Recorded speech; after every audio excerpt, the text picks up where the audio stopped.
Da Wonder, esse é o Caso Bizarro.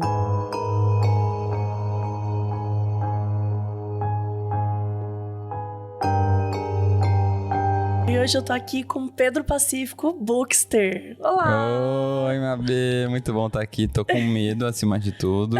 Ansioso pra ler os casos, mas muito animado. Sim, tô muito animada. E, gente, Caso Bizarro é um podcast Wonder, que é o estúdio, de podcasts da Amazon. E tem episódios toda segunda e quarta-feira, sendo que segunda em qualquer agregador e toda quarta-feira só no aplicativo Amazon Music, que é exclusivo. Episódios são temáticos e o aplicativo é gratuito, só entrar lá e você vai poder ver o episódio, ouvir o episódio, tá tudo certo. E, bora avaliar também o podcast, hein, gente? Se tiver estrelas, põe 5 estrelas. Se dá pra seguir o podcast, siga o podcast. Ajuda nós. E agora a gente vai começar os causos aqui. E, Pedro, seguinte. Vou te chamar de Bookster. Bookster, né? Mas é mais da internet. Eu vou começar o primeiro caso. Velho calvo me encarou. Oi, Mabê. Oi, Pedro. Eu me chamo Vitor, sou do sudoeste do Paraná, na cidade que ficou conhecida graças à Bozena no Toma Lá da Cá, Pato Branco.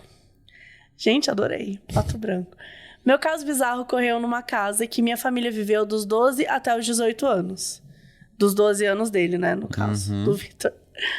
Para contextualizar, sou o segundo filho de 5 irmãos. Quando nos mudamos, não estávamos numa situação financeira muito boa. Minha mãe e meu padrasto haviam acabado de se casar, ambos com filhos de outros casamentos, e estavam tentando se reerguer na vida. Assim, uma casa barata, mesmo que antiga e com uma localização como aquela, não poderia ser desperdiçada. Ah lá, né, gente? Já começou. No entanto, a casa tinha uma atmosfera muito pesada. Algo que minha irmã mais nova e eu só percebemos depois de nos mudarmos. Ela sempre contava que acordava no meio da noite com pessoas ao redor da cama dela. Não. Ouvíamos barulhos e coisas caindo no telhado. Gente, acho que o barulho e coisas caindo no telhado tá tudo bem, né? Agora a galera em volta da tua cama. Se acordar e ter uma galera em volta da sua cama. Só que eu não vou dormir já. Meus pais brigavam muito, o clima era constantemente tenso. Além do que nada parecia dar certo durante os primeiros 3 anos. Então, pula para o ano de 2019. Na época eu tinha cerca de 16 anos e estava no 2º ano do ensino médio. Minha única preocupação era ir para a escola, voltar para casa e passar o dia assistindo TV. Ai, que delícia! Música, ouvindo música, navegando no Twitter. Olha, quando o Twitter era legal ainda. No final daquele ano, a minha escola decidiu realizar uma feira de ciências. E nós, alunos, fomos encorajados a participar, de uma forma ou de outra. Eu e meu melhor amigo da época nos organizamos e planejamos comprar os materiais e realizar a nossa experiência na minha casa, já que era mais próxima, a apenas algumas quadras da escola. Aqui eu vou parar para contar uma história que o povo aqui do podcast já sabe, mas que eu gosto muito. Da única vez que eu fui assaltada na vida foi quando eu fui comprar argila para fazer um vulcão na feira de ciências da escola. Eu fui assaltada com uma perereca morta. Como assim? Sim, Era meio tarde, assim, só que era uma rua muito escura. Muito, muito, muito escura. Era Minas Gerais, interior de Minas. E eu tava saindo com a minha amiguinha, assim, a gente tava com cruzeiros, tá? Isso faz muito tempo. Gente, mas quando você tem? Tenho 37 anos. Cruzeiros? Cruzeiros. A gente tava com cruzeiros nas mãos. E aí, chegamos lá na feira, né, em casa. Aliás, estávamos indo pra casa. E aí apareceu um cara doido, assim, um bêbado, sei lá, e com uma arma na mão, né? Que como tava muito escuro, tava uma penumbra, a gente não conseguia enxergar nem ele direito, nem nada, assim. Mas era um cara muito estranho, que, passa sacola, sabe? Ele meio que queria roubar a gente. E a gente ficou muito assustada. Só que tinha um único feixe de luz que vinha do poste, meio distante, que a gente foi chegando mais perto e foi sendo possível encarar o cara, né? Ver o que entender o que a gente tava vendo. A gente tava muito assustada. E quando eu olho na mão dele, tinha uma perereca. Só que a bichinha tava morta. E aí você deu de medo da perereca, você deu suas coisas. E a gente saiu correndo. Não, a gente saiu correndo, gritando. E aí eu fui pra minha casa e contei pra minha mãe, mas aí eu nem lembro o que ela falou. Ele tava numa perereca morta na mão. Né? Uma perereca morta, cara. E assim, honestamente, se hoje em dia você tiver com uma perereca morta na minha mão, eu vou passar tudo. Isso que eu falei, mais do que arma, né? Não, porque, mano, que porra é essa, sabe? Eu ia ficar apavorada. Mas sei lá, quando criança eu saí correndo. Mas eu gosto muito de contar essa história, porque é uma arma inusitada. E foi a única, ainda bem. Bom, então ele tava lá se organizando com os amigos, foi pra casa dele, que era perto da escola. Almoçamos e passamos meia hora no sofá rindo de bobagens. Nesse intervalo, meu pai, que sempre voltava pro almoço, já tinha saído. E meus irmãos mais novos tinham ido pra escola. A minha mãe havia se deitado junto com a minha irmãzinha, que era recém-nascida na época. Ou seja, a casa estava em silêncio enquanto começamos o trabalho. Estávamos na mesa da cozinha, que oferecia uma ampla visão do portão. Visto que a porta era metade vidro e metade metal, com uma grande janela. Durante o dia, a vista era tranquila, porque a casa estava numa subida e tinha pouco movimento. Estávamos organizando o material quando, de repente, tudo começou a dar errado. Talvez o material fosse inadequado ou um erro em algum passo, mas em meio ao caos, senti como se estivéssemos sendo observados. Levantei a cabeça e vi um rosto na porta nos encarando. Ai, para. Eu tô ficando nervosa. Lembro dele não ter cabelo e ser muito branco. Era uma cara feia, assustadora, magrela. Parecia muito com um certo senhor, dono de loja de departamento que não possui cabelo e adora colocar estátuas de liberdade em suas lojas. Olhei pro meu amigo e disse: Júlio, você viu isso? Ele respondeu no mesmo tom. Achei que só eu tivesse percebido. Meu Deus! Rapaz, eu tô arrepiado. Eu também. O rosto se moveu rapidamente em direção à cerca que dava pro matagal e desapareceu. Ignorando todas as lições dos filmes de terror, fomos até a porta para ver quem era. A princípio, pensei que pudesse ser meu padrasto, pois ele é do tipo brincalhão e de pregar peças. Talvez tivesse esquecido algo em casa, voltado para pegar e decidiu nos assustar. Gente, mas seu padrasto... Ai, tô com essa imagem na cabeça agora. Tipo, eu só tô imaginando essa porra nessa cabeça. No entanto, ao abrir a porta, nosso choque foi total. Não havia nada e ninguém lá fora. Ficamos sem entender, olhando um pro outro com expressões de ué, nos perguntando o que acabara de acontecer. Tivemos que escolher outra experiência mais simples, já que aquela não teria como ser feita e estávamos assustados demais para pensar em algo mais complexo. Podia ter contado aqui qual foi. Atualmente, meus pais possuem a casa própria e nada de bizarro... Gente, a casa ainda tá dos pais. E nada de bizarro aconteceu nessa nova casa. Não. A nova casa, então tá tudo certo. É engraçado pensar nisso agora, mas naquele dia fiquei aterrorizado. Obrigado por iluminar meus segundos e quartos. Adoro seu trabalho. Sucesso sempre. Gente, não gostei, Vitor. Eu não gostei, Vitor. Eu não gostei dessa... Mas, assim, eu tô com muita imagem daquela... Ele escreveu muito bem. Ele escreveu muito bem, eu tô muito tensa. Vamos tentar estabelecer que era o padrasto pra eu poder dormir em paz? Era o padrasto. Ele pintou, ele fez uma pintura branca, né? Uma tinta trollou. branca. E quis brincar com as crianças, lógico. Eu não vejo problema nenhum nisso. Já a irmã que via pessoas em volta também, né?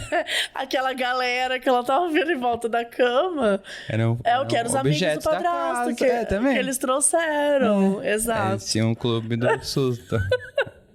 Olha, se no primeiro caso você já tá assim... Não gostei. Você vai passar o episódio todo. Não, era o padrasto do Vitor. Acho que a gente pode trazer o padrasto do Vitor. Vamos, só pra ele confirmar. Como elemento. Vamos ligar. Será que tem telefone do Vitor? Vitor, passa o telefone que a gente vai falar com o seu padrasto. Pode ler o próximo caso. O Homem do Cafezal. Olá, Mabê e Pedro. Eu me chamo Ana e a história que contou hoje não aconteceu comigo, mas sim com minha sogra. Quando pequena, ela morava em uma espécie de sítio-fazenda no interior do Ceará e possuía uma vida bastante humilde junto aos seus irmãos e pais. Ela nos conta que durante este período, quando tinha cerca de 8 a 9 anos de idade, costumava ter bastante sonhos assustadores, com situações desesperadoras. Porém, ela nos garante que estava acordada quando isto aconteceu. Era uma noite quente, ela e os irmãos estavam dormindo em redes espalhadas pela sala de sua casa, até que ela acordou com um barulho de passos no piso de madeira. Ela então decidiu olhar à sua volta para garantir que todos estavam ali e paralisou a perceber uma sombra se aproximando. A minha sogra descreve a criatura como sendo alta, cerca de 1,90 a 2 metros de altura, pele escura, olhos vermelhos, um sorriso diabólico e dentes bem pontudos.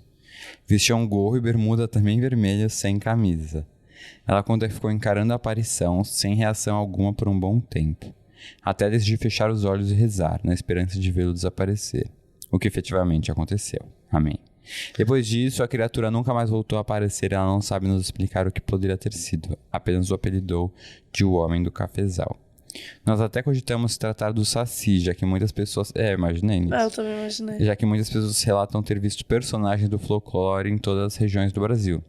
Mas será que ele teria dentes afiados? Bem, nunca saberemos. Um beijo, Mabê. Adoro e admiro demais seus podcasts. Gente, é o Saci. Tava sem Saci. camisa, tem um gorro e uma bermuda vermelha. Saci.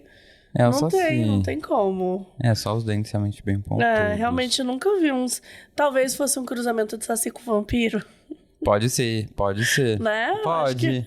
Eu gostei. Por que não? É um bastardo de alguma vampira que pegou o Saci. Exato, eu acho que pode ser alguma coisa assim. Mas Saci é alto, assim, quase 2 metros de altura. É verdade, também achei bem alto. Eu acho que eu nunca... Mas sabe o que eu acho que pode ser? Porque eu gosto de tentar trazer racionalidade. Tá? Pra me proteger. E eu tenho um negócio que ela pode ter tido, que é a paralisia do sono. Você já teve isso? Nossa, não, ainda bem. Eu tenho muito isso. Eu tenho um episódio aqui só de paralisia do sono, do caso bizarro, da galera contando.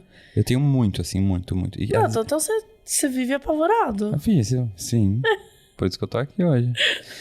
E o que acontece? Às vezes, com a paralisia do sono, você alucina e vê coisas. Uhum. Então, ela podia ter estado paralisia. Porque a paralisia do sono, o que você sente? Você sente que você tá meio acordado. Você olha o que tá em volta de você, mas em tese você tá de olho fechado. Uhum. Mas acho que você olha... Então, eu já tive... Acho que a mais afetiva que eu tive, me dá arrepio só de lembrar, eu tava dormindo à tarde no sofá. Normalmente me dá à tarde, quando eu durmo à tarde. Uhum. E eu senti que alguém sentou no sofá e tirou a almofada que eu tava deitado com a cabeça e me colocou no colo dela. Sim, Meu Deus! Sim. Nunca vou esquecer disso na minha vida. E aí? E o problema é que você não consegue se mexer. Você acha que você tá gritando, você acha que você tá... Mas tá paralisado. Então é isso, eu tava no colo de alguém que eu não sabia quem era, esperando eu acordar. De uma criatura pra me liberar. demoníaca. Mas aí, E várias coisas assim, vultos, muitos. Tipo, e é desesperador, porque você vê alguém entrando na sua sala, na sua casa, e você não consegue se mexer. Uhum. Cara, eu morro de medo, eu não quero, assim, nunca quero ter isso. É horrível. Porque do jeito que a galera relata, assim, eu falo, meu Deus. E aí eu fico tentando, pra me acordar, tipo, fingir que eu tô caindo de alguma... Morrer no sono. Porque quando você morre, você acorda, né? Então eu me taco das coisas. Aham. Pra tentar... Nossa. O suicida do Porque sono. é consciente. Você sabe que tá preso. Aham. Nossa, isso eu tenho. Isso eu tenho. Tipo assim, por exemplo, eu tenho muito essa consciência. Tipo, eu tô num sonho que é muito triste. Geralmente, quando acontece uma coisa muito triste, eu tenho uns sonhos muito recorrentes que eu cometo algum tipo de coisa, ou eu faço parte de algum tipo de coisa que destruiu a vida de alguém. E aí eu fico com essa culpa pesada. Do tipo, essa pessoa não vai reerguer por minha causa. Tipo assim, essa pessoa... Eu acabei com a vida dessa pessoa. Então eu fico com essa culpa. E aí, ou às vezes uma coisa horrível. Tipo assim, alguém que eu amo morreu e tal. E aí eu fico com isso, assim, tipo assim... Meu Deus, fulano morreu. Meu Deus, como é que eu vou fazer agora? Como é que vai ser e tal? E aí eu chego nessa conclusão, tipo... Tá, na verdade... isso é um sonho. Tipo, existe um momento que eu entendo que é um sonho. E eu falo, não, é um sonho. Ah, não, então tô tranquilo. E aí eu fico me acalmando. E aí eu acordo, já tô mais calma. Porque eu fui me acordar. Você já se acalmou antes. Já me acalmei durante o sonho. sonho. Mas você tem a culpa de estragar a vida da pessoa. Eu tenho muito. A terapia vai ter que explicar um pouquinho disso. Olha, mas como, sei lá, se você é com cobra, tem coisas que não tem nada a ver, eu E sabe uma coisa que eu pra tenho mente também? que- Por que eu acho? Eu tomo remédio de ansiedade há muito tempo. E eu acho que pode ter esses efeitos colaterais de ter sonhos muito vívidos. E o que é o pior de tudo que eu tenho? Sonho dentro do sonho. Sabe Inception, do filme lá, A Também Origem? tenho isso. E aí o que é? Você acorda consciente. Então você acorda achando que você acordou, mas você ainda tá no sonho. Sim. Então eu não sei se eu já acordei de verdade ou não. Então eu fico assim, será que isso é um sonho ou será que não é um sonho? Será que eu preciso sofrer pelo que tá acontecendo ou é só um sonho? Aí eu acordo dentro do sonho. É exatamente. Eu também tomo remédio pra ansiedade há muitos anos. Quem não? Quem nunca? E aí, nossa, é exatamente isso. Tipo, eu tenho muito isso. Tem muita coisa que, tipo assim, sei lá, minha mãe morre, daí eu falo, eu preciso sofrer. Tipo assim, eu preciso, eu vou sofrer porque minha mãe morreu, ou é só um sonho? É isso. E aí tá tudo bem, sabe? Acho que eu fico umas noias assim, tipo, pensando assim, será que eu sofro? Amei, gente. Ou seja, a sogra tava sonhando. Pra eu poder dormir hoje tranquilo. Mas olha, puxado, gente. Se vocês também sonharem coisas desse tipo, conta pra gente, que a gente tem as curiosidades também. Próximo caso é Amor Além da Vida. Bom dia, Mabê e Pedro. Meu nome é Rafaela. Sou nascida no Rio de Janeiro, criada no Rio Grande do Sul. Morei 11 anos no Rio de Janeiro e estou em São Paulo há 1 ano. E a bicha já foi e voltou pra um monte de lugar. Sou nascida em 1981, portanto vivi tanto os anos 80 quanto os 90. Vamos lá. Banheira do Google. Banheiro do Google. Minha história é triste, mas ao mesmo tempo reconfortante. Em 2020, minha mãe, então com 80 anos, foi diagnosticada com câncer de pulmão, em estágio avançado, com metástase e sem possibilidade de cirurgia. Meu irmão mais velho era médico e se encarregou de cuidar dela, levando-a para Santa Catarina. Ela começou a fazer um tratamento muito avançado, a imunoterapia, e segundo o médico dela, teria uma sobrevida boa. Em 2021, meu irmão médico faleceu inesperadamente, o que devastou toda a família, em especial os meus pais.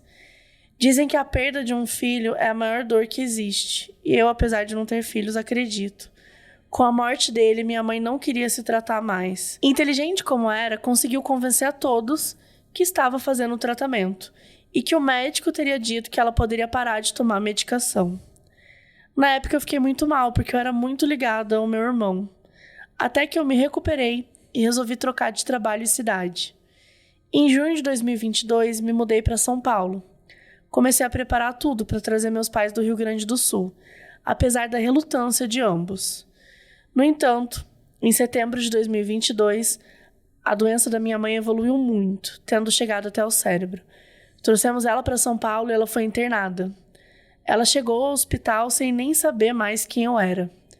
No hospital, ela começou os tratamentos paliativos, porém a evolução dela foi tão grande que em 20 dias ela estava novamente consciente. Foi uma melhora inesperada. Os médicos oncologistas se animaram e ela voltou a fazer o tratamento que nunca deveria ter parado. Em seguida, teve alta. Nossa. Ai, eu tô emocionada. A questão é que, alguns dias antes da alta, ela começou com uma tosse e a ter alguns problemas respiratórios, tendo que ficar permanentemente no oxigênio. Ela tinha câncer no pulmão, então era, entre aspas, normal. Mas sabe aquela intuição? Eu pensei, isso pode ser Covid, e perguntei se fizeram um exame. E era um hospital muito bem conceituado em São Paulo, portanto eu imaginava que eles estavam atentos a isso. Em especial, né, se eles queriam dar alta e tal. Então não insisti. Ela foi para minha casa numa sexta-feira e a casa já estava preparada para recebê-la com oxigênio, equipe de home care, tudo. Consulta marcada para alguns dias com um oncologista que era um profissional muito respeitado e que estava bem esperançoso. Antes de seguir, preciso dizer que eu tenho 3 gatos, de 10, 9 e 7 anos. E apesar dos meus gatos conhecerem minha mãe, nos últimos 2 anos ela não tinha vindo para minha casa, já que eu ia vê-la em Santa Catarina e depois no Rio Grande do Sul. A gata de 9 e o gato de 7 são medrosos e sempre se escondem quando chegam pessoas diferentes em casa. No entanto, assim que a mãe chegou na minha casa, os 2 passaram a ficar o tempo todo do lado dela. A gordinha, que não tinha costume de ficar no sofá, passou a ficar de plantão no lado da mãe. E o nego literalmente em cima da mãe, tanto que chegava a incomodá-la. Parecia que eles sabiam de alguma coisa. Na segunda-feira, ela passou mal enquanto eu estava no trabalho e meu marido chamou a ambulância. e ela não quis de jeito nenhum voltar para o hospital. Na terça de madrugada, ela faleceu de insuficiência respiratória. Não houve autópsia porque ela estava em paliativos de câncer de pulmão, e tudo indicava que era da doença, mas na minha cabeça martelava a história da Covid. Em especial, porque no dia ela falou que não queria comer, porque ela não sentia o gosto da comida. Eu tive que me manter forte, porque apesar de ter outro irmão, eu era responsável por tudo. Sei que fiz tudo o que eu podia por ela, mas me culpava de não ter insistido com o teste. Alguns dias após, sonhei nitidamente com ela. No sonho, ela ainda estava frágil e eu pedi desculpas. Ela me olhou e disse com todo carinho: "Desculpa por quê, minha filha? Você fez tudo o que podia." Aquilo me ajudou muito no momento. Alguns dias depois, fomos ao centro espírita, no grupo de aconselhamento de quem perdeu entes queridos. E na minha consulta, a médium falou: "Você já sonhou com ela, né?" Fato é que pode ter sido apenas um sonho, mas foi o que me deu forças para continuar, cuidar do meu pai e voltar a trabalhar. Hoje eu tenho certeza de que ela está em outro plano, junto com meu irmão mais velho. Em 2023, meu irmão do meio estava passando por sérias dificuldades financeiras e por estar muito abalado com a perda da mãe, não conseguia reagir. Um dia ele estava vendo o Instagram e viu um anúncio sobre dinheiro esquecido e resolveu ir atrás. Não é que ele tinha? Nosso irmão mais velho tinha feito um consórcio para ele há muitos anos e acabou parando de pagar e esqueceu. O valor era exatamente o que ele precisava para quitar as contas e se recuperar sem dívidas. Ou seja, minha mãe e meu irmão estão juntos, dando um jeito de continuar nos ajudando. Beijos. Meu Deus. Ai, meu Deus. Eu tô chorando. Gente, acabou comigo essa história. Nossa. Fiquei arrepiado também. Será que tá frio aqui no estúdio? Tô realmente me emocionando com tudo. Nossa, olha, Rafaela, primeiramente, que história, né? Difícil. Nossa, né? Difícil. Quantas mas perdas. Muitas perdas, né? Do irmão que ela nem imaginava. Mas que bonito, eu realmente acredito nisso, sabe? Da sua mãe ter aparecido pra você, dela te dar um recado. E, não se culpa por isso, sabe? Mesmo que ela tivesse com Covid, Exato. sua mãe estava se tratando de uma doença, eram cuidados paliativos de uma doença terminal. Infelizmente, o câncer é uma doença muito escrota, cara. É uma doença que né, vitima muitas pessoas. E pelo menos ela pôde ir pra casa, né? Ela teve alta, voltou à consciência. Exato, ficou com a família, os gatinhos grudados nela, acredito muito nisso também. Os animais sentem, muito, gente. Cachorro, gato. Tem uma doideira. Nossa, é muito louco, assim. Toda vez que eu lembro um pouquinho antes de eu fazer cirurgia de vesícula, que eu tava super nervosa, eu sentia muitas dores. E o meu gato não saía de cima do meu quadril. Impressionante. Sabe? Tipo, ele sabia, sabe? É muito louco essa dor, assim. Eu lembro quando eu tinha cólica, que é isso, o meu gato ficava ali perto, ficava perto da barriga. Animal sente, assim, não tem que fazer. Cachorros e gatinhos, né? Enfim, todos os animais domésticos, eles são muito companheirinhos, né? Acho que é muito legal também esse cuidado. E com certeza o seu irmão mais velho e a sua mãe estão aí olhando por vocês. Com certeza. E que história bonita, viu? Obrigada por ter mandado. Acabou comigo. Mas obrigada. Não, tem histórias que realmente... Essas perdas marcam, né? Não tem como não se emocionar. Porque também a gente acaba pensando em nossas perdas que a gente viveu. Exato, nossa família, nossa... Ai, o câncer é... Nossa, é destruidor. Foda. Bora. Vamos lá. 4.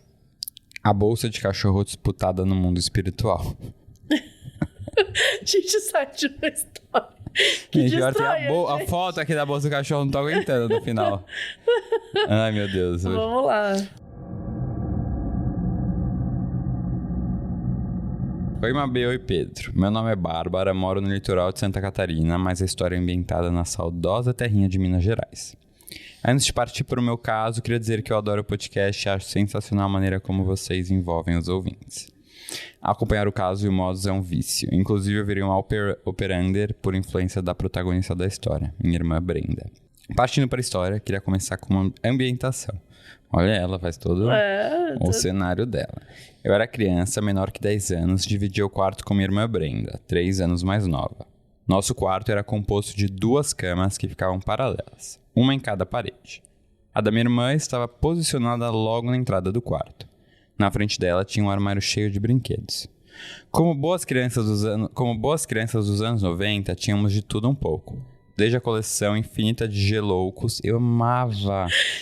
Gente, assim, explodiu uma memória aqui que eu nem lembrava que eu tinha. Geloucos, socorro. Cara, você consegue explicar geloucos? É tipo uns monstrinhos, né? Deixa eu entrar aqui pra tentar explicar. E, gente, lembrando que é só ir lá no caso Underline Bizarro, que a gente vai colocar imagens de tudo. Provavelmente vai ter imagens de geloucos. Gente, geloucos, é muito legal. Deixa eu ver o que apareceu aí. É isso mesmo. Sim, e aí eu jogava assim, não sei se era todo mundo assim. Que ficava cada um de um lado, e você tinha que arremessar e derrubar o do outro. Nossa, acho que eu nunca joguei assim, sabia? Não, assim. Gente, amei. Uhum. Ele era Você rapava do outro, rapelava. E tinha geloucos da Coca-Cola, total. É isso, gente. Bom, tinha os geloucos, que são esses bichinhos. É uns cubos de gelos, né? Em forma de bichinho. Mas era pra usar como gelo? Não. Eu acho que nunca foi usado como eu lembro que pra mim era tipo meus brinquedos, assim. Eu não sabia que era gelo. Por isso que geloucos. Nossa, aprendi agora. Por isso da Coca-Cola. Não sei se era gelo. Será que era gelo? Acho que não lembro, não. Mas o nome faz sentido. Então ela tinha geloucos, até aquelas bolsas de cachorrinho. Segue faltando no anexo. Que realmente, essas bolsas rosinhas assim que você põe. Parece um poodle. As passagens são protagonizadas pela minha irmã Brenda e se dividem em 3 momentos, mas todas foram ambientadas nesse quarto. Na primeira, eu me recordo dela acordar de madrugada chamando pela nossa mãe, dizendo: Ai, meu Deus, tô com medo já que eu já vi. Mãe, fala pro menininho parar de mexer no meu bambolê. Até aí tudo bem, poderia ser um sonho. No entanto, no segundo episódio, ela novamente chamou a nossa mãe, dizendo para ela pedir para a Bisa sair do pé da cama. Para a bisavó sair do pé da cama. O detalhe é que nós não conhecemos nenhuma bisavó. Nesse ponto, a mediunidade bateu alto. Comentário adicional é que eu não sei se a Bisa estaria velando ou assombrando a menina, mas como éramos da pá virada, a segunda opção é bastante proeminente. A cereja do bolo foi quando a bendita da bolsinha de cachorro desapareceu. Eu lembro que meus pais se viraram o apartamento inteiro e nada dela aparecer. Não teve um canto sequer que ficou sem que vasculhassem. Era impossível essa bolsa estar naquela casa. Só que um belo dia, quando meu pai estava se arrumando para sair, ele abriu o armário dele e a bolsa praticamente caiu do maleiro diretamente na sua mão. Detalhe que quando procuravam a bolsa, eles tinham esvaziado esse maleiro. Provavelmente alguns dos espíritos que minha irmã via devia ter usado a bolsa em alguma festa espiritual e devolveu depois. Mas não colocou no local de origem. Mas era um espírito esperto, né? Pois colocou uma bolsa em um maleiro. Seja como for, os anjos da Brenda faziam hora extra com aquela criança. Adoro o podcast, obrigada por trazer esse conteúdo tenso, mas também curioso. Beijinhos com águas do mar. Com água do mar. Um beijo de água do mar tem alguma explicação? Não, beijinhos com água do mar. Amei. Eu amo o mar. Não sei se é isso. Um beijo salgado. Gente, o que mais me deu aflição foi a primeira história. Mãe, fala para o menininho parar de mexer no meu bambolê. Mas a bisavó também, sentada no pé da cama. De novo, uma galerinha no pé da cama. Espírito. Total. Aquela menina assim, eu sempre falo que branco. Dos 6 aos 8 anos é a idade do demônio. A criança que tem de 6 aos 8 anos, ela vai ter um amigo imaginário. Ela vai ter tinha a minha. Você tinha? A Pamela. Você lembra? Sério? A Pamela. Ela era da sua idade? Sabe o que era muito afetivo? Porque a Pamela veio depois que eu vivi um dos maiores medos da minha infância, que era a Samara, ou chamado. Sabe a Samara? Sim. É um dos maiores medos, eu tenho medo até hoje, ela saindo daquele poço e saindo da televisão. Gente, aí a Pamela apareceu. A Pamela apareceu pra me proteger, eu acho. E o que você ia fazer com ela? Você tinha, quantos anos? Eu acho que uns 6. A idade do demônio, gente, eu falo. Aí você via a Pamela. E a Pamela ficou quanto tempo? Não sei se eu vi. A Pamela ficou... Até hoje a gente brinca na família da Pamela. Então todo mundo conhece. A gente brinca, Pamela. Mas ficou uns anos, era uma coisa meio de proteção. E eu ficava zoando as pessoas também. Tipo, a Pamela tá aqui do lado. Pra assustar um pouco as pessoas também, entendeu? Tipo, deixa essa cadeira vazia ao meu lado para a Pamela. Aí eu fazia um carinho na Pamela, assim, sabe? Até que tem uma foto de uma viagem, tá eu, a minha avó do outro lado e a gente abraçando a Pamela. Meu, que maravilhoso. Mas teve algum momento que você parou de ver a Pamela? Sim, eu não sei se eu via ela, eu realmente... Eu pensava nela, sabe? Tá. Não sei, não me vem Tipo, muito... Porque não quando veio eu penso uma na Pamela, vem imagem. a imagem da Samara, do chamado. Como me proteger, sabe? Como se Sim. a Pamela fosse a minha proteção. Uma proteção. Sim. Amei. Bom, o título agora desse próximo caso é maravilhoso. Eu fugi pra Paris e deu ruim. Eu nunca fui pra França, mas eu sempre falo, virou um bordão aqui no podcast. Toda vez que alguma coisa tá dando errado, sei lá, tipo, às vezes a pessoa traz assim, então meus pais alugaram uma casa que era maravilhosa, 3 andares, nananã, por R$6 o aluguel por mês. E de repente tudo começou a dar errado, começa a vir voz, né? Vai contando aquelas coisas. Aí eu, gente, foge tudo e vai pra Paris. Eu sempre falo, larga tudo e vai pra Paris. Não, eu morei em Paris 1 ano. Morou? Eu fiz um mestrado Você lá. literalmente Não, fugiu eu fiz pra Paris. Hoje eu fiz uma faculdade lá no intercâmbio. Eu fugi. Ah. Eu fugi realmente, assim, acho que fugi pra encontrar coisas mais pessoais, assim, uma fase que eu tava muito fugindo de todos e de mim mesmo, da minha sexualidade, não queria me sim. aceitar. Então foi bem uma fuga, mas lá eu também não fiz nada. E não peguei nenhum boy, só peguei Pô, pegou um menininha. parisiense. Eu sei que parisiense não... eu fiquei pegando menina mesmo. Ah, você ficou com menina. Mas acho que os boys parisienses não são tudo isso também, não. Não perdi. E sabia que eu vi hoje, vindo pra cá no Uber, que Paris tá um caos de bad bugs. Sabe o que é bad bugs? Sim, Aqueles daquelas bichinhos, da cama, né? Que parece que tá em todo lugar, manifestação. Cinema, metrô, ônibus, que tipo, tá todo mundo noiado. Todo mundo, agora quando vai sentar nos lugares, ver o que tem no hospital, até no aeroporto, tá encontrando. Eita. Credo, não. Não foge pra Paris, não. Vamos mudar. Vamos fugir pra onde? Vamos fugir pra Berlim. Vamos mudar um pouco pra fugir pra Berlim. Tem umas baladas boas.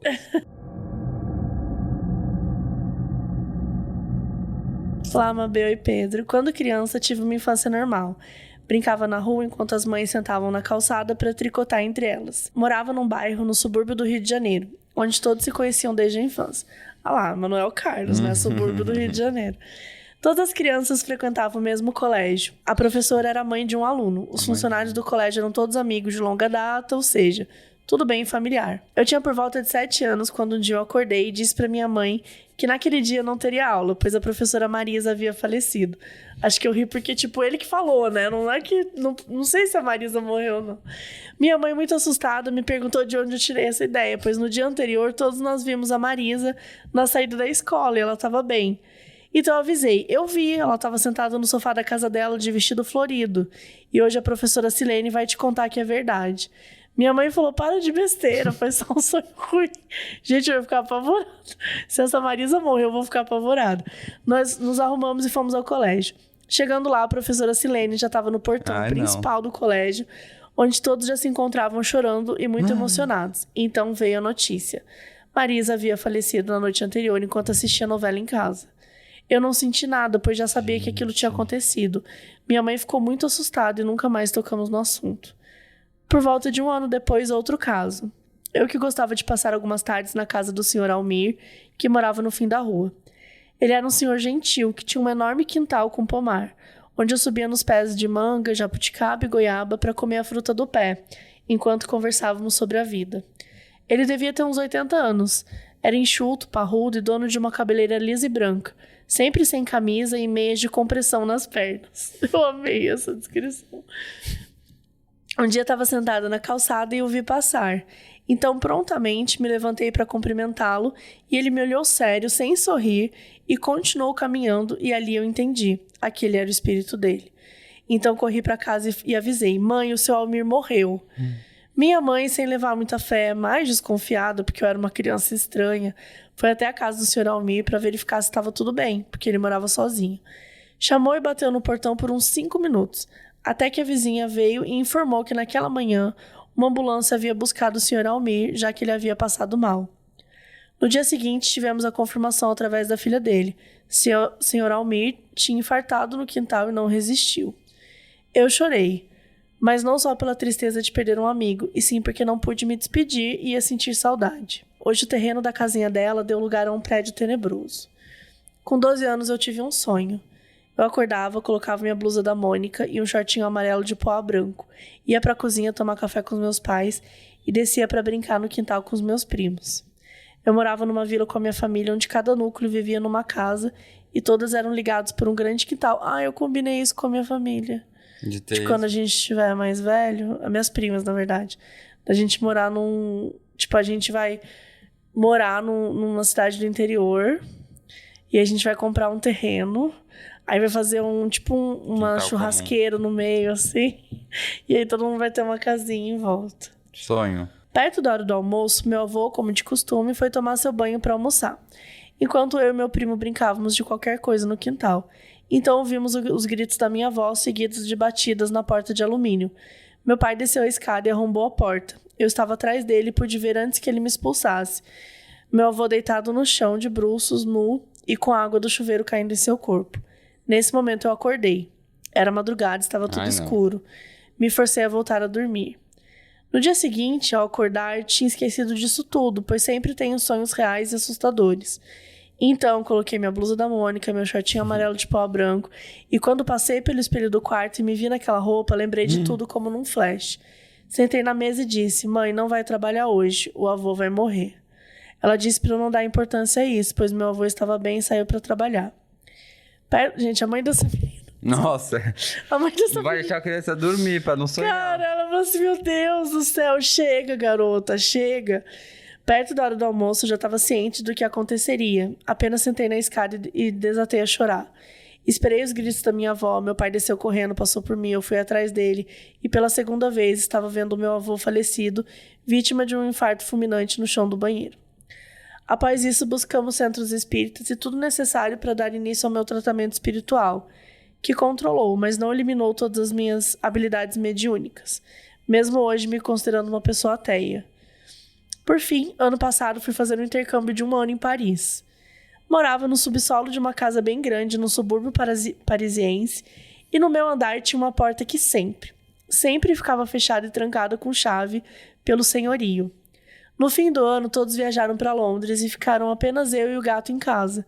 Quando eu cheguei da rua após uma ida rápida ao mercado, senti o andar muito gelado. Mesmo com os 3 aquecedores ligados em 20 graus, lá fora fazia -3.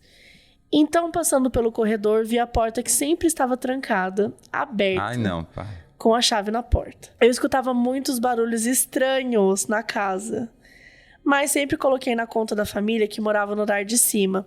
Porém, naquele dia, só havia eu e o gato. Eu fiz um vídeo para enviar para as minhas amigas, fechei a porta com a chave e ignorei completamente aquele ambiente. Eu já morava no subsolo e a porta tinha uma escada enorme e escura.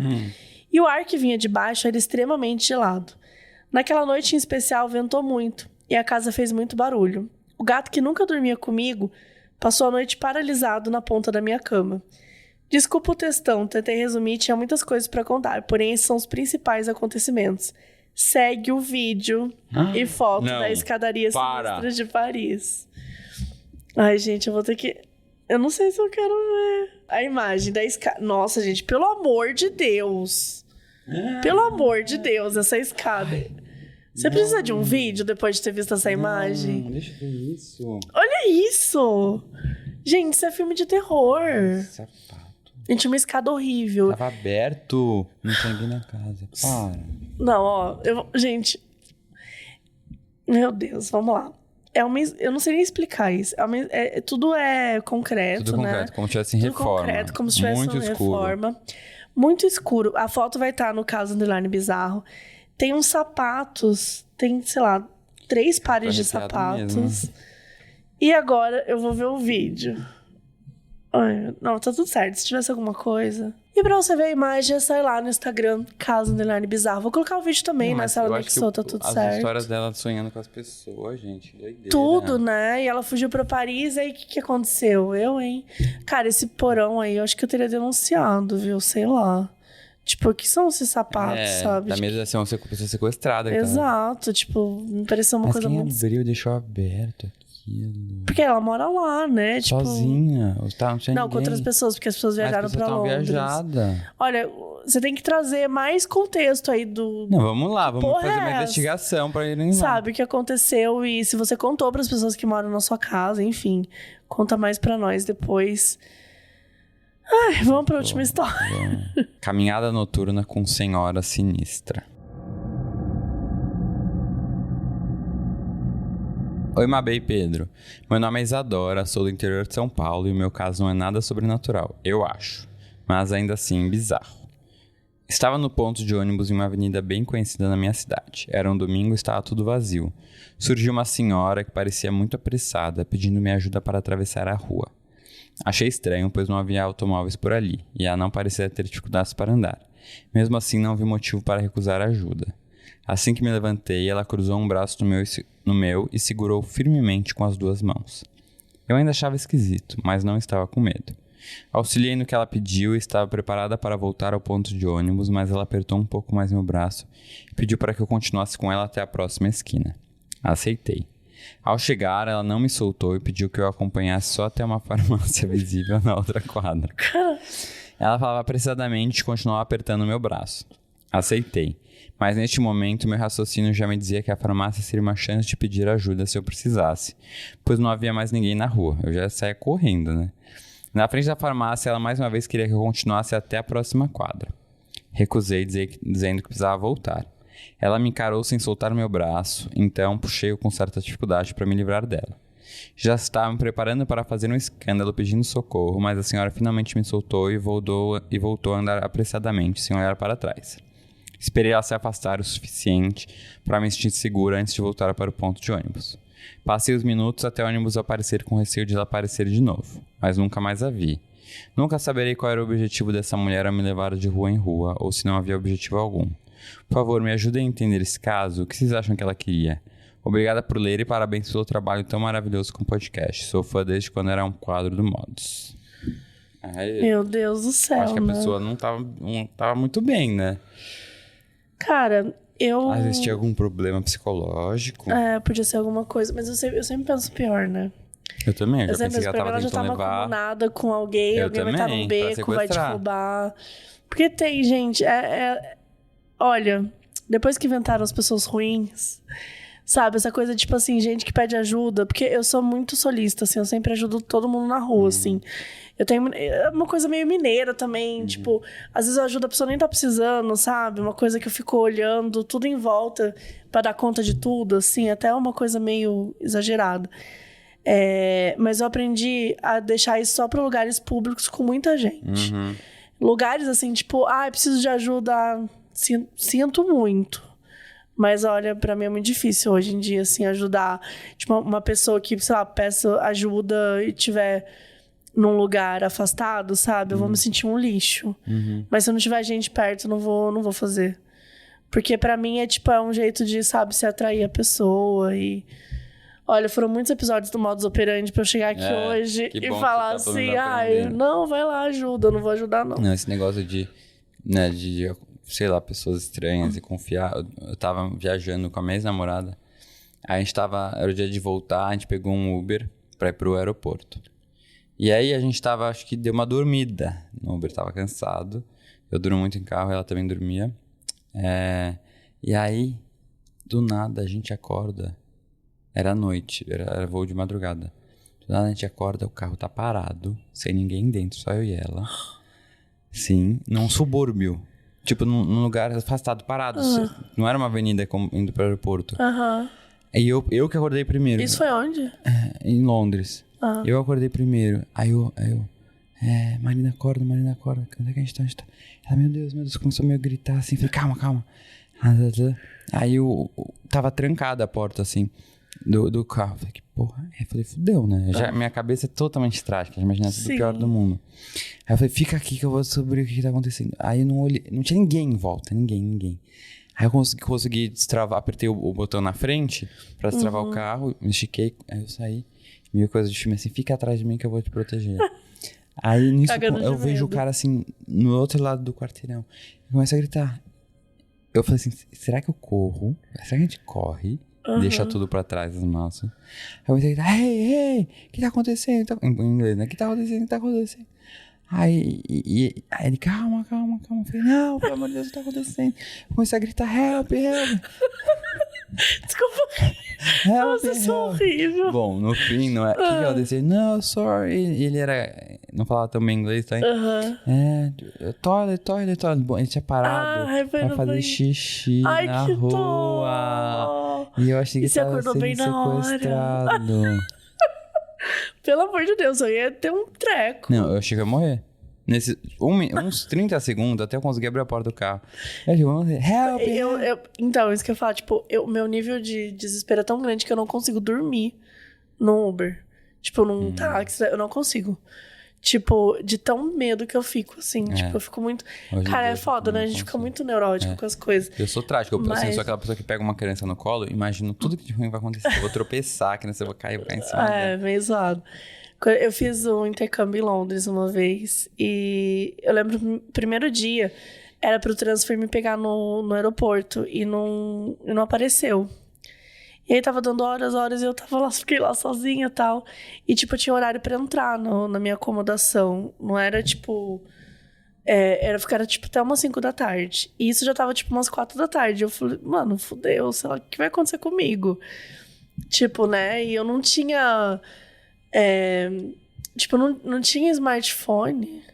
Era 2013, sei lá, se eu tinha. Sabe, não era como é hoje, assim, sabe? Tipo, que é o Uber, né? Você manda um zap. Tipo assim, eu não tinha como Contato. falar como, tipo, Wi-Fi com ninguém, assim. Eu não tinha Wi-Fi, não tinha nada. E a acomodação também, era só por telefone e tal. E aí, enfim, aí eu peguei um Uber. Nem tinha Uber na época. Não, 2013... Acho que não. Acho que não tinha, não. Não tinha, mas também não era Uber. Eu peguei um táxi e tal. Eu tinha uma grana que eu tinha separado, assim, pra emergência. Caso não rolasse nada com transfer, que foi a sorte. Aí eu peguei um táxi. Aí eu passei pra ele o endereço. E assim, eu comecei a chorar. Porque eu falei, mano... Tipo assim, não sei o que vai acontecer, sabe? Eu vou chegar... Que eu comecei a pensar as coisas mais... Porque falava assim, especificamente, que se não chegasse até 5h30, eu não ia conseguir entrar naquele dia. Eu não tinha grana pra ficar no hotel. Na rua, perdido. Exato. Daí eu fiquei assim, não sei o que vai acontecer comigo. Falei, claro que minha mãe ia me ajudar. E minha mãe resolveu alguma, sabe? Sei lá, mandar mensagem pra minha mãe e falar, mãe, me ajuda. Sei lá, enfim. Meio caipirona, né? Primeira vez que tava no exterior, assim. Então, não tinha muito o que fazer. Aí, o cara começou a conversar comigo, né? Por que você tá chorando? Aí eu contei pra ele. Aí ele falou que... E o cara Nossa, o cara foi muito fofo. Aí ele falou que uma vez que ele pegou uma menina da Polônia, que ela chegou pra trabalhar numa loja, que chegou a loja tava fechada, que ela começou a chorar. Aí que ele deixou ela, que ela dormiu na rua, não sei o que. Eu fiquei, por que ele tá me contando essa história? Aí ele falou assim, eu não quero repetir esse erro, eu vou te ajudar, pode deixar, não sei o que. Aí ele falou assim, você tem o telefone aí da acomodação? Aí eu lembro que eu não tinha, daí ele falou assim, toma meu celular, pesquisa aí o telefone. Aí eu peguei o celular, pesquisei, aí ele ligou e ele conversou com ela e falou assim, olha, tem uma Marina que vai chegar aí hoje, não sei o quê, estou aqui com ela agora no táxi, qual é o nome da senhora, não sei o quê. E aí ele conversou com ela, ele desligou e falou assim, olha, já conversei com a fulana, que eu nunca mais vou lembrar o nome, e ela vai esperar você, ela disse que vai te esperar chegar lá. Já tinha realmente dado o horário dela. Realmente, se ele não tivesse ligado, não teria acontecido isso. Porque você consegue entrar lá com a chave. Só que eu não tenho a chave. Eu ia pegar a chave com ela pela primeira vez. Então, sei lá, provavelmente ia ter uma forma de falar com ela. Mas assim, teoricamente, né? Ia ser isso. E aí o cara ligou pra ela. Mano, sabe? Tipo, o cara foi tão anjo na minha vida. Tipo assim, ele não precisava fazer nada. Tá lá pra você. Sabe? Ele simplesmente ligou pra ela, tal, me acalmou. Eu, muito obrigada, não sei o quê. Nananã. E aí foi isso. Eu cheguei lá, dela, o fulano me ligou, explicou e tal. Aí pedi desculpas pela demora. Tipo, eu não ia atrasar. Eu atrasei porque eu fiquei esperando o transfer, mas aí quando deu 2 horas eu falei, mano, esse transfer não vem. E aí, realmente, nunca foi o transfer. Mas enfim, tudo isso pra dizer que é óbvio que as pessoas são boas e tem gente que ajuda e tudo mais. Exato, eu sempre falo isso. Tem muito mais gente boa do que gente ruim. Mas a gente fica muito, muito olhado, né? É muito foda isso. Mas... Não, lá eu só tenho boas lembranças, assim, de tipo, pessoas que que ajudaram e tal, que estavam sempre propícias. Mas a gente fica nessas noias, né? Principalmente quando a gente tá num lugar que a gente não conhece lógico, direito, dá aquela treta. E, cara, nossa, eu falei tanto que eu até me perdi.